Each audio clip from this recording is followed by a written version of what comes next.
Olá, alunos! Hoje nós vamos continuar essa segunda parte da geomorfologia, que é do módulo 5. Nós já aprendemos sobre a formação do solo e agora nós veremos sobre os problemas do solo. Nós já aprendemos que um solo ele é o produto de uma desagregação ou alteração de uma rocha. Ao processo de formação de um solo nós chamamos de pedogênese. Também aprendemos sobre os tipos de rochas, como latossolos, litossolos, solos de terra roxa, massapês, loess, entre outros tipos. Agora nós veremos sobre as funções do solo. Por que um solo ele é importante? Porque precisamos preservá-los. Nós temos aqui então várias utilidades do solo, desde o sequestro de carbono, que nós conseguimos então absorver o carbono que vem da terra, o carbono que vem dessa superfície terrestre, das atividades. Ele nos provém os alimentos e fibras e combustíveis. Ele é uma herança cultural. Os estudos de arqueologia e da história são fundamentais à preservação desse solo. Ele é fornecimento de materiais de construção, muitos desses minerais que nós utilizamos, como calcário, areia e outros materiais que nós usamos. Ele é a base da infraestrutura humana, afinal a gente usa muito na engenharia artifícios para construirmos então pontes, entre outros. Fonte de recursos genéticos farmacêuticos, afinal o solo muito bem produzido, ele consegue então ter plantas, florestas e entre outros produtos que nós possamos usar. Ele também consegue absorver a água e regular as enchentes. É habitat para micro-organismos e organismos vivos. Enfim, ele tem uma importância enorme, conforme a gente já viu aqui por esse esqueminha da FAO, da Organização das Nações Unidas para a Alimentação e a Agricultura. E como que a gente consegue preservar o solo? Nós conseguimos preservar o solo através da cobertura vegetal. Conforme a imagem, nós temos camadas, horizontes da terra, e nós justamente, se não tomarmos cuidado, teremos uma camada improdutiva. Aqui seria a cobertura vegetal, que cada vez mais vem perdendo, o solo fica nu, como a gente diz, e aí nós temos o solo improdutivo. Portanto, preservar o solo ele é fundamental para as atividades humanas. O solo nos dá matérias-primas e dá também as áreas agricultáveis, as terras que vão ser produtivas. Lembrar também que o solo ele não é renovável, ou seja, nós podemos ter uma degradação do solo a 5 a 7 milhões de hectares de terras cultiváveis por ano nós perdemos. Então, praticamente isso pode ser um elemento muito complicado e isso cada vez mais exige de uma proteção ao solo, que justamente nas atividades econômicas eles não buscam essas práticas de preservação, como agronegócio, mineração, entre outros. As regiões intertropicais, ou seja, aquelas que estão entre os trópicos de Câncer e Capricórnio, que estão nos países subdesenvolvidos, são as regiões onde mais tem recursos naturais. E a gente entra, então, num dilema, que justamente para os países subdesenvolvidos crescerem de forma econômica, eles precisam explorar esses recursos naturais. Só que quando a gente explora os recursos naturais, a gente muitas vezes acaba degradando o solo e, portanto, piorando nossa situação no futuro. Portanto, para ficar mais claro, aqui tem outros esquemas mostrando o porquê que é importante uma matéria orgânica no solo. Uma região que tem uma cobertura vegetal, como aqui o exemplo de um bosque, reparem que ele tem zerado os solos perdidos. Reparem também que a porcentagem de água da chuva perdida por escoamento superficial, ela é quase zerada também. Já uma região antagônica, uma região sem cobertura vegetal do solo, ou seja, com um solo limpo, nu, ele perde 69 toneladas por acre, perdendo aí 48,8% da água. Mas reparem também que a produção somente de milho, monocultura, ele também faz com que o solo perca toneladas por acre. Isso acontece por conta das raízes e entre outras estruturas da própria plantação. Então, mais uma vez, a monocultura é um problema muitas vezes porque ele acaba enfraquecendo o solo, mantendo de uma forma só. Aqui tem um vídeo que mostra, né, como que os solos são melhorados com a matéria orgânica. Reparem que as raízes se decompondo, os micro-organismos do solo vão ligar nessas raízes com os minerais do solo e vão fazer com que elas fiquem juntas. E reparem que isso acontece depois. Outro exemplo é nessa imagem. Nós temos aqui um solo com matéria orgânica. Repare que essa matéria orgânica permite, então, maior infiltração da água. Ou seja, a água escorre por esse solo com matéria orgânica. Isso evita, então, um menor escoamento e uma menor erosão dos produtos que estão no solo. Já uma região, né, um solo sem matéria orgânica, veja como boa parte do solo está mais junto. E sem essa matéria orgânica, então, essa água escoa com maior quantidade. Isso, então, é uma região que tem menor infiltração, e isso permite, então, um maior escoamento. Escoamento é isso, a água escoar na superfície. Comparem as duas imagens e vejam que essa infiltra e essa escoa. Isso aqui, então, aumenta a erosão. Isso, então, é um processo complicado. Isso acaba dificultando mais ainda as ações, né, no solo, e é só a manutenção, e evidente, então, pode levar a um solo mais improdutivo. Dando sequência, se pensarmos em uma região íngreme, uma região de encosta de um morro, por exemplo, e ela houver um processo de desmatamento, que geralmente ele é acelerado pelo ser humano, isso pode então aumentar o processo de escoamento superficial, pois o solo, sem essa matéria orgânica, sem a cobertura vegetal, ele vai aumentar então o seu processo, né, de escoamento da água, e isso então vai aumentar a erosão. Isso então acaba levando a processos consecutivos extremamente prejudiciais à sociedade.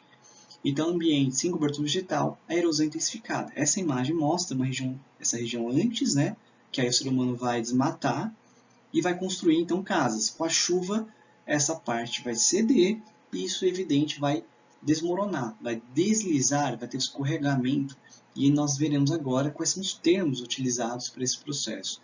Aqui uma outra imagem, então, uma área com floresta, né, você tendo a infiltração por causa da matéria orgânica, e essa água, então, ela vai ficar infiltrada no solo. Já uma região, uma área sem floresta, o escoamento superficial é acelerado. Isso, então, não tem matéria orgânica absorvendo aquela água. E dessa forma, então, aumenta a erosão e aumenta, então, os riscos de deslizamento, movimento de massas, entre outros.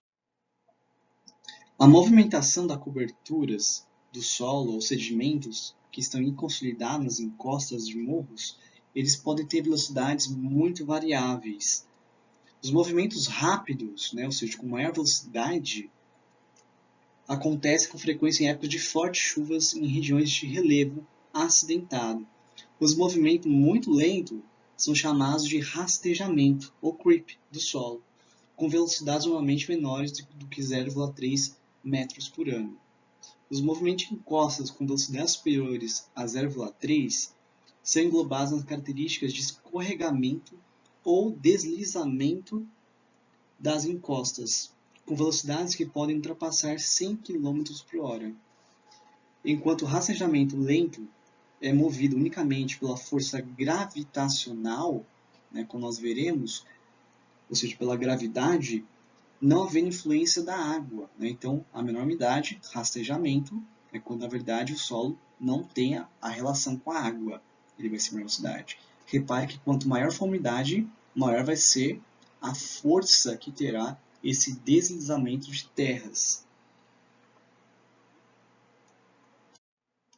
Outros termos que vão aparecer às vezes para vocês são aí, estão aparecendo queda, tombamento, rolamento, deslizamento rotacional, translacional, corridas de massa, subsidência e colapso, enfim, são vários termos que podem aparecer. Os vestibulares que colocam as questões de geologia, geomorfologia, eles utilizam uma linguagem muito diferente, muitas vezes é complicado, mas eu peço que vocês comecem a se relacionar, a ver, estudar melhor o material para entender mais o assunto.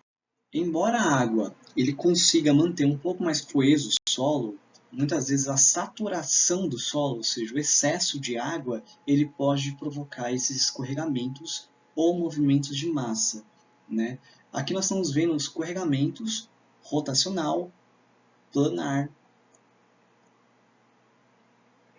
que são exemplos desses processos de quando a superfície vai saturar com a água, e aí haverá esses processos, então, que podem ser desde mais devagar, como rastejamento, como os mais rápidos de deslizamento. O que muda cada um deles é a forma que se depreende, ou seja, se solta ao pedaço do solo, da terra que está saturado, né? Então, rotacional, reparem, né, que justamente é uma rotação, é como se estivesse se movendo lentamente. Planar, como se fosse plano, uma parte, um grande bloco, acaba se deslizando. Aqui nós temos exemplo de queda de blocos, né, quando há realmente uma quantidade que não aguenta e acaba cedendo. Né? Então vejam só como cada um deles vai ter velocidades diferentes e efeitos diferentes e causas também, geralmente diferentes, mas geralmente atribuído a uma grande quantidade de chuva, depende do material de origem, entre outros. Tentem se atentar justamente a esses fenômenos diferentes. No vestibular, evidente, vocês vão ter que buscar associar, mas sempre se preocupar. Por que isso causa? Questão de chuva, né? E o ser humano que pode acelerar esses processos intensos, e um solo que é muito ruim, ele vai acabar cedendo também facilmente. Outros exemplos muito importantes que nós temos é o processo de desmatamento das encostas formando as ravinas e vossorocas. As ravinas, eles são processos de rasgos superficiais, são sulcos superficiais nos solos, como na imagem aqui. Todo esse rasgo que estamos vendo são rasgos superficiais, eles são poucos metros, não temos exatamente a quantidade, mas justamente eles formam, né, diferenças entre um e outro. Já a vossoroca, que nós falaremos adiante, ele é um rasgo bem mais intenso, mais profundo. Então a diferença entre ravina e vossoroca é a questão do tamanho do rasgo, mas ambos são provocados pelo mesmo fenômeno. Eles podem evoluir de uma ravina para uma vossoroca. Geralmente está atribuído a regiões sem matéria vegetal, como aqui na região, e excesso de chuva, né, que justamente a erosão pluvial ele pode provocar muito mais esse processo de rasgo. Então isso aqui estamos vendo é a água que infiltrou no solo e foi abrindo ela. E se não tomar cuidado, de uma ravina pode virar uma vossoroca. Isso pode ser um problema gravíssimo na fazenda, que vai perder solos, vai perder terra, e só vai aumentar os problemas de erosão da sua fazenda ou região. Aqui nós temos o exemplo da vossoroca, são os rasgos profundos. Repare então o tamanho que está esse sulco formado pela erosão. Se não tomar cuidado, esse solo pode ser muito perdido, então isso vai ser um problemão para quem estiver tendo esses problemas. Esse é um problema também muito comum nas cidades, né? Nas cidades aí da Serra da Mantiqueira, Minas Gerais, e Vale do Paraíba, né? Onde observa-se as colinas do oeste de São Paulo, norte do Paraná, tem presença de fendas e cortes disseminados nas vertentes, cada vez mais frequentes, tá? Outra coisa importante, que às vezes a grafia de vossorocas tem com bossoroca, com B, né, que tem origem no nome tupi-guarani, né, esse nome, mas quer dizer rasgar, romper. Outro ponto muito importante é sobre como nós temos um desenvolvimento agrícola e isso também acelera a destruição dos solos. Aqui nós temos o exemplo de que a produção moderna de agricultura, ou seja, aquela agricultura feita pelo agronegócio, o agro é pop, agro é tech, agro é tudo, eles também têm uma grande destruição dos solos. Olha só, por suas várias ferramentas utilizadas, como o uso de agrotóxicos, ou como na apostila colocou, defensivos agrícolas. Defensivo agrícola é um eufemismo para agrotóxico, é uma palavra bonitinha para essa palavra que nós conhecemos no cenário nacional e nos preocupa, né? Fertilizantes, ou seja, para fertilizar o solo, deixar mais fértil. A irrigação por aspersão, que vocês estão vendo aqui na imagem, essa irrigação é que vai ter grandes estruturas, ou pequenas dependendo, que vão jogar jatos de água para todo lado, né? se vocês forem ver justamente aqui, vai ter água jogando para todo lado. Isso então vai jogar uma grande quantidade de água e vai provocar o processo de salinização. Ou seja, que essa água com um processo que contém sais minerais, essa água em regiões intratropicais muito quentes, elas vão evaporar a água, o H2O. Só que os sais minerais presentes, eles vão ficar no solo. E aí, justamente com intemperismos, esses sais vão entrar no solo cada vez mais. E esses solos vão cada vez mais ficar mais inférteis. Então, vejam só como a salinização é um problema, né? Por conta dos sais minerais presentes da água, da chuva, e aí quando elas evaporam, elas se mantêm no solo e acabam então se aprofundando no solo e causando sua infertilidade quando há uma grande concentração de sais. Outro exemplo são as máquinas pesadas, como essa que estamos vendo, que é muito presente nessas áreas do agronegócio, e elas acabam compactando o solo. E quando eles compactam o solo, eles então aumentam o escoamento superficial, acelerando a velocidade da água. E esse processo então aumenta a erosão. Outro ponto muito importante é a contaminação do lençol freático através do agrotóxico, que geralmente é jogado de duas formas, né? Aqui, o avião, que vai sobrevoar as áreas e vai jogar veneno para todo lado. Já essa área aqui, são as pessoas que estão usando, né, o equipamento de segurança, as EPIs, que justamente estão jogando então, agrotóxico nas lavouras. Ambos eles vão ter problemas. Do avião, né, aqui ele está bem baixo, mas geralmente o avião ele pode voar um pouco mais acima, e com o vento ele pode ser dispersado. Então esse agrotóxico jogado para o avião, ele pode ser facilmente dispersado pelo vento e chegar a outras regiões. É praticamente proibido, né, o uso dessas práticas, principalmente próximos às regiões com muitas casas. Né? Isso muda de legislação a cada estado, mas tem regiões que estão proibindo esse tipo de uso de aviões, mas outras áreas é utilizado em grande quantidade. E geralmente as pessoas acordam, né, nessas áreas rurais com dor de cabeça, e aí vão ver no hospital que várias pessoas estão com dor de cabeça de uma mesma região e entendem então que houve então jogada de agrotóxico com o avião. E aqui também, mesmo o ser humano jogando agrotóxico, ele pode também ser ruim, porque com a chuva que vai empurrar esse agrotóxico para dentro do solo, ele pode chegar ao lençol freático. Isso então pode contaminar a água e assim por diante. Algumas agriculturas não tão tradicionais, e entre outras pessoas, buscam fazer o ato das queimadas. A queimada é um processo que muita gente faz para facilitar a retirada de troncos de árvores, entre outras coisas, matérias orgânicas que ficam e são difíceis. Então a queimada ele pode ser até positiva em muitos aspectos, né? Mas justamente aquelas queimadas em grande quantidade, elas podem perder o seu controle. E aí, sem o controle, essas queimadas podem avançar para outras regiões e provocar o chamado esgotamento do solo. Vamos lembrar que no ano passado nós tivemos justamente as queimadas na região da Amazônia que avançaram praticamente em várias regiões do centro-oeste brasileiro também. E aí justamente foi um problemão. Lembrando que também teve queimadas na Austrália desde o final do ano passado e estão bem intensas, provocando então seu aumento, sua expansão em várias outras áreas e ameaçando a biodiversidade vegetal e animal. E a queimada em excesso, então, pode provocar o esgotamento do solo. Ao uso intensivo de queimadas, pode-se levar a um outro processo muito destacado nos vestibulares. Então, o mau uso do solo com as queimadas, as práticas de coivara, que são aquelas que vão queimar o solo, queimar aqueles restos de plantas e matérias orgânicas para limpar o solo, elas podem justamente promover um empobrecimento do solo.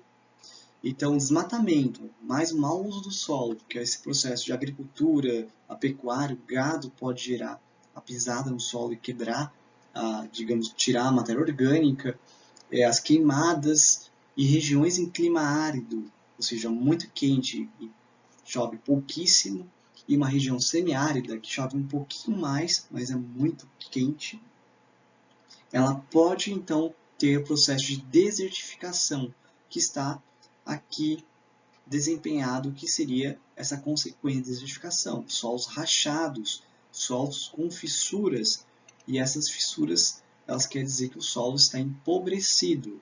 Essa outra imagem, que foi usada até no vestibular da Unesp, no lado direito aqui de vocês, ela justamente mostra o processo de uma ação, de uma região que teria matéria orgânica, só que aí um processo, né, natural aqui nessa imagem, com o tempo, sofreu um mau desmatamento, uma região de clima árido semiárido, choveu menos, e aí sofreu então um processo de desertificação que está registrado aqui nessa última parte. Então isso aqui é o processo de desertificação, que não é exatamente tornar-se deserto, mas quer dizer que é uma região com solo empobrecido. Um outro exemplo também relacionado a um processo de desmatamento do solo é o chamada arenização. Só que essa arenização é bem diferente da desertificação. A arenização ele tem que ocorrer em regiões com solos arenosos e muitos agentes exógenos, ou seja, né, intemperismo e erosão, é chuva, é vento, entre os processos. Então, esses três aqui itens, desmatamento, regiões de solos arenosos e agentes exógenos, levam ao processo de arenização. Esse processo ocorre justamente na região sul do Brasil, mais especificamente no Rio Grande do Sul. E o que é arenização? É a formação de bancos de areia em solos arenosos, em que ela também está infértil essa região. E aqui nós temos exemplo então, de uma região, né, que aqui nós vamos ter a chuva e o vento, e aí nós temos então o processo de levada, né, daqueles sedimentos para outras regiões. E aí esse acúmulo, né, de bancos de areia será aqui que nós estamos vendo. E aí esse processo então vai deixar a região arenizada. E não é só as regiões agrícolas que vão ter problemas com o uso do solo. As regiões urbanas, com seu estilo de vida baseado no consumo e no lixo, que ainda não há muito o que fazer, ele pode levar à contaminação dos solos urbanos através do despejo inadequado do lixo, que vai então, muitas vezes, né, com esse inadequado, concentração de chorume, que é aquele líquido que sai do lixo. Esse chorume ele pode contaminar o lençol freático. E é isso, da mesma forma que é um agrotóxico, ele é extremamente prejudicial. Sem falar também no gás metano, que é liberado na natureza, e também os animais e insetos que vão sobrevoar e vão praticamente levar a outras doenças.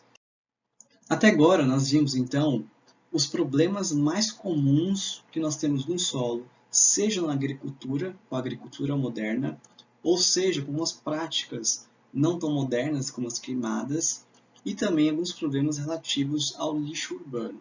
Agora nós vamos ver as chamadas práticas conservacionistas, ou seja, aquelas práticas que vão garantir a conservação do solo e, portanto, garantir a eficiência do solo com sua fertilidade. Nós temos dois tipos de práticas conservacionistas mais faladas. Uma que é o edáfico e outro que será o mecânico, já vou explicar. O edáfico é relativo ao solo, ou seja, ele quer a manutenção da fertilidade do solo. E como fazemos isso? Através do controle de queimadas, adubação, rotação de culturas e aumento da cobertura vegetal. Já veremos exemplos sobre isso. Já o mecânico é aquele que vai necessitar de uso de máquinas para a realização dessas práticas. Para esse processo, nós temos dois mais comuns, as curvas de nível e o terraceamento. Vejamos agora como é que faríamos essas práticas conservacionistas através da prática endáfica, ou seja, aquela que vai manter a fertilidade. Para o controle de queimada, justamente é importante fazer, não é exatamente como na imagem, mas pode ser utilizado justamente você fazendo barreiras, você abrindo buracos para garantir que no solo não tenha contato entre um solo e outro, entre uma vegetação e outra, por exemplo. Ou, por exemplo, você só ter digamos, o solo, isso já evita praticamente a queimada. A cobertura vegetal ela queima facilmente. né, além de outras ferramentas. Então a terra ele pode também controlar as queimadas. Já no caso da adubação, ele vai melhorar a fertilidade do solo justamente através, né, da reposição de nutrientes que vão auxiliar o crescimento das plantas. A adubação ela pode ser orgânica, né, ou seja, com materiais orgânicos da própria natureza, ou pode ser adubação química, através de produtos químicos, né, como fertilizantes, por exemplo, elas podem fazer isso. Um processo também muito comum, como estão fazendo aqui, vocês estão vendo jogando uma coisa branca, é a calagem, ou seja, jogando calcário. Isso então aumenta a fertilidade do solo para que ocorra então uma melhor fertilidade dela.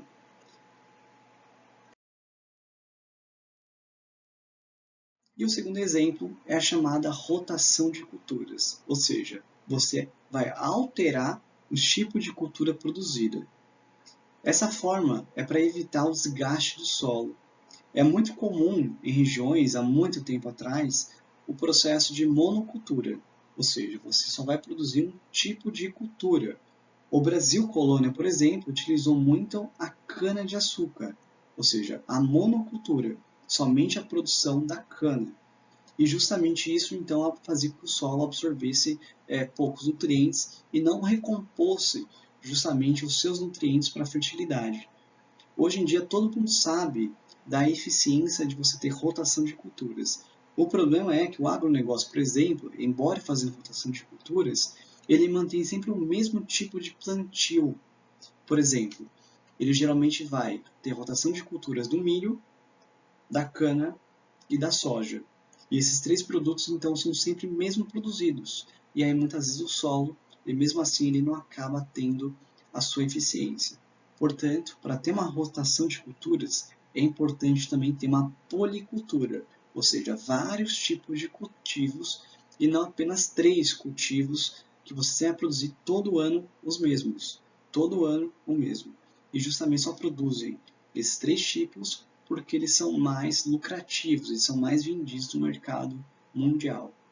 E o terceiro exemplo é o aumento da cobertura vegetal, que vem justamente com reflorestamento ou com plantio direto, né? Como, por exemplo, muitas vezes também usa a palha de cana-de-açúcar e de milho, entre outros, diretamente nos plantios.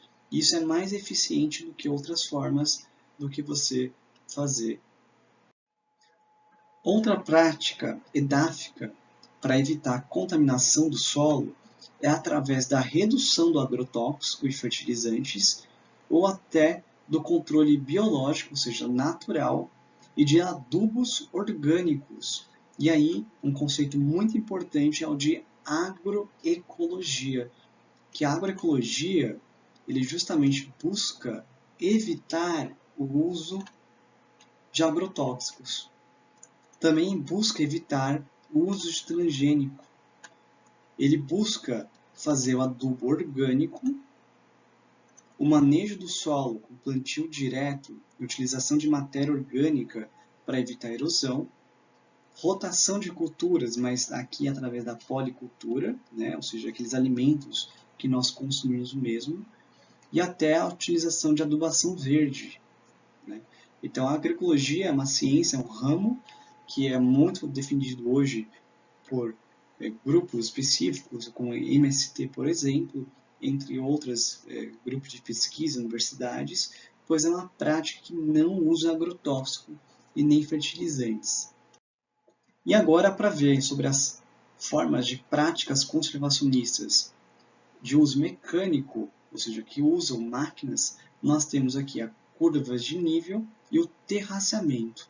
A curva de nível está representada aqui. São essas curvas que nós estamos vendo justamente no solo. Isso aqui faz então o quê? Ele evita que a água da chuva venha com grande velocidade. A água da chuva agora ele vai percorrer justamente de uma forma mais lenta. Ele vem nessa região, deixa eu usar o azul aqui. Ele vem nessa região, encontrou um lugar mais alto, ele vai ter que ir para outra região, acumular bastante água, depois descer novamente. E aí ele vai ter que acumular bastante água, desce novamente. E aí ele vai acumular bastante água aqui e vai acabar descendo, e assim por diante. Esses andares, essas curvas de nível, ele dificulta, né, digamos, a velocidade da água da chuva. Isso evita, então, a erosão. É feito como curva, né, de forma realmente como curva, e justamente ele desacelera a água da chuva e evita a erosão.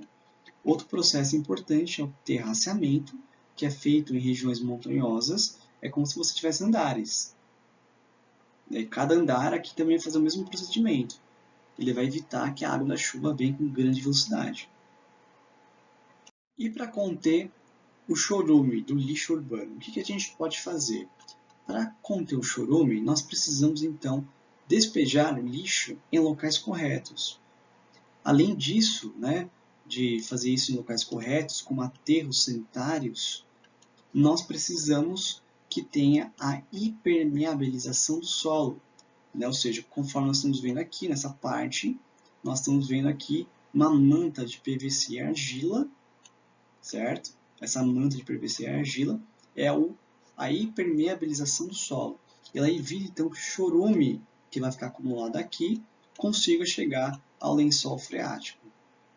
E aí o que a gente vai fazer com isso? Para ter, digamos então, evitar problemas, nós vamos precisar que tenha uma cobertura diária de um produto, que tenha uma captação e queima do metano para gerar energia, e captação de chorume e tratamento dela. Sem isso, não haverá então como a gente evitar um problema com lixo urbano. E para evitar a irrigação por aspersão, como nós tínhamos visto? Para evitar a irrigação por aspersão, que promove a salinização, nós temos então que ter uma irrigação controlada. Essa irrigação controlada pode ser por gotejamento, por exemplo. Ou seja, vai caindo gota por gota no solo. Ou ter uma lavoura monitorada. Essa irrigação que vai ter um equipamento tecnológico que vai permitir, então, que a lavoura só seja irrigada quando houver necessidade. Evidente é que o custo para colocar essa prática é muito caro. E geralmente os pequenos agricultores não terão essa forma. O gotejamento seria como a torneira aberta, por exemplo, que você não fecha direito e você deixa então a água caindo só as gotas. Mas isso imagina um solo, e logicamente não só numa mesma parte do solo, mas que ela pudesse pelo menos se alocar em uma grande parte da região. Mas enfim, isso aqui são práticas para evitar a salinização, usando justamente a irrigação controlada, seja por gotejamento ou uma lavoura monitorada. Revisando um pouco o conteúdo que nós vimos até agora, nós vimos na aula de hoje sobre a importância do solo, sobre o porquê que o solo ele é fundamental para a economia. Vimos que ter práticas conservacionistas do solo são fundamentais para melhorar a utilidade do solo e a prática econômica. Nós vimos também sobre as duas práticas conservacionistas, a edáfica e a mecânica.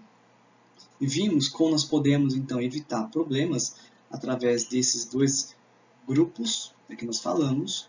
Eles são fundamentais no vestibular. O vestibular muito ele quer uma ação que possa mitigar, ou seja, diminuir o impacto ambiental. E esses impactos ambientais são causados por várias formas. Então, estudem muito essas práticas, que elas são muito comuns para cair nos vestibulares. E aí vocês façam o exercício. E na próxima aula nós falaremos sobre a parte de geologia e geomorfologia do Brasil. Até mais!